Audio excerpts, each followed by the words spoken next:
Gossips from the Centre, the Chief Gossiper's Australian briefing, reporting live from Gossip World Centre Station, Sydney.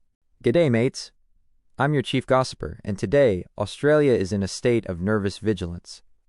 The Reserve Bank is trapped by soft growth and high inflation, the military is flexing its diplomatic muscles overseas, and the country is about to become the unlikely global leader in a digital culture war. Let's get into the whispers down under. Section 1. The Economic Squeeze and the Green Pivot. 1. GDP's soft landing, the rate rises are off. For now, the Australian economy posted a softer-than-expected GDP growth of just 0.4% in the September quarter, bringing the annual rate to 2.1%. The consensus among the Big Four banks is that the Reserve Bank of Australia, RBA, will be forced to hold rates at their next meeting next week. My analysis: this is the definition of an economic tightrope walk. The official gossip says growth is solid but not spectacular. What it really means is the economy is growing just enough to keep inflation ticking along, especially in sticky services, but not fast enough to justify the rate hikes the market was expecting. The RBA is stuck in a painful limbo. They can't cut rates because inflation is still too high, but they can't raise them without risking a complete stall. The real drama is in the household sector. People are exhausted, and even with some private investment gains, hello data centers. This is a far cry from the roaring economic miracle Australia once boasted. 2. The Green Iron Gamble, doubling export revenue.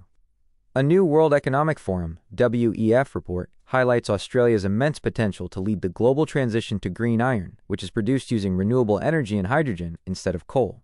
The ambitious projection suggests this could double annual export revenues to a staggering AUD $250 billion.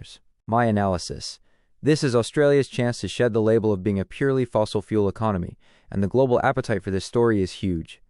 The gossip here is about political will. The technology is sound, the iron ore reserves are massive, and the demand from Asia's decarbonizing manufacturers is locked in. The hitch? The massive, multi-billion-dollar investment needed. The government needs to de-risk the first 2 or 3 lighthouse projects quickly to secure that crucial first-mover advantage. If they hesitate, the opportunity will slip away, and all that potential export wealth will stay buried in the desert. This is a defining moment for the country's economic future.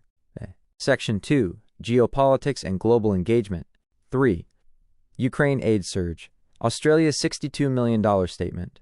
Australia today announced a significant new AUD $95 million, $62.7 million United States dollars, military aid package for Ukraine, including a substantial contribution to a NATO defense fund and new sanctions on 45 vessels linked to Russia's shadow fleet. My analysis: the message is clear.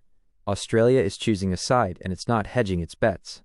While the political rhetoric is about unwavering support, the deeper gossip is that this move is a deliberate public demonstration of shared values with the AUK-US partners, US and UK.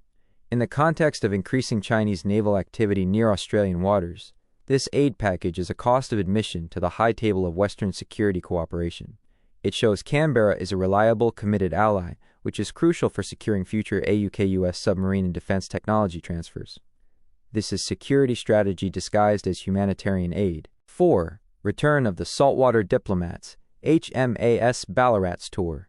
The Royal Australian Navy frigate HMAS Ballarat has returned home after a successful 3-month regional presence deployment across the Indo-Pacific, having engaged with 10 partner and allied navies. My analysis: they call them saltwater diplomats, and their deployment is the soft power spine of Australia's defense strategy. The real story here is the necessity of these tours. In an era where China is increasing its presence and influence in the Pacific, these deployments are critical for maintaining and strengthening relationships with vulnerable island nations and key Asian partners. It's about building trust, sharing intelligence, and ensuring that Australia remains a reliable security anchor in its neighborhood. The deployment is less about a show of force and more about a sustained, polite, but firm presence that says, "We are here, and you are not alone." Section 3. Social Drama and Digital Culture Wars. 5. Social Media Ban, the Global Domino Effect. Australia's e-safety commissioner has warned that the country's incoming ban on social media access for children under the age of 16 is the first domino in a global regulatory pushback against big tech. Platforms like Meta, Instagram, Facebook are reportedly already deactivating hundreds of thousands of underage Australian accounts ahead of the December 10th deadline. My analysis: this is the digital parenting revolution, and Australia is leading the charge. The gossip here is twofold. First, the sheer scale of compliance. Big tech, which usually fights tooth and nail, appears to have quietly buckled. Second, the e-safety commissioner is deliberately framing this as a global precedent.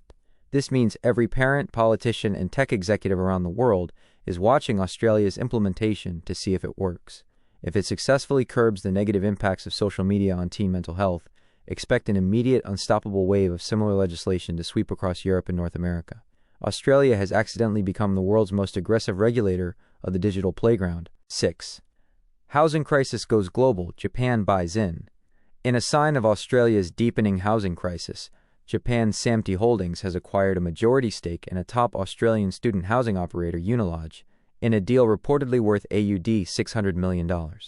This comes as reports of student hotbedding, sharing beds in shifts, become increasingly common. My analysis: when foreign investment floods into student housing, it confirms the sector is both lucrative and desperate. The core gossip here is that the supply shortage is so severe, and the need for international student revenue is so high that the government is essentially outsourcing the problem to foreign capital. The chilling side story is the verified report of hotbedding, which exposes the human cost of the housing failure. It shows that even with hundreds of millions flowing in, the government's mandate to boost student numbers has far outpaced its ability to provide humane accommodation. This is a crisis of infrastructure and planning, not just market forces. That's the latest from the island continent, a place where the economic numbers are soft, but the political action is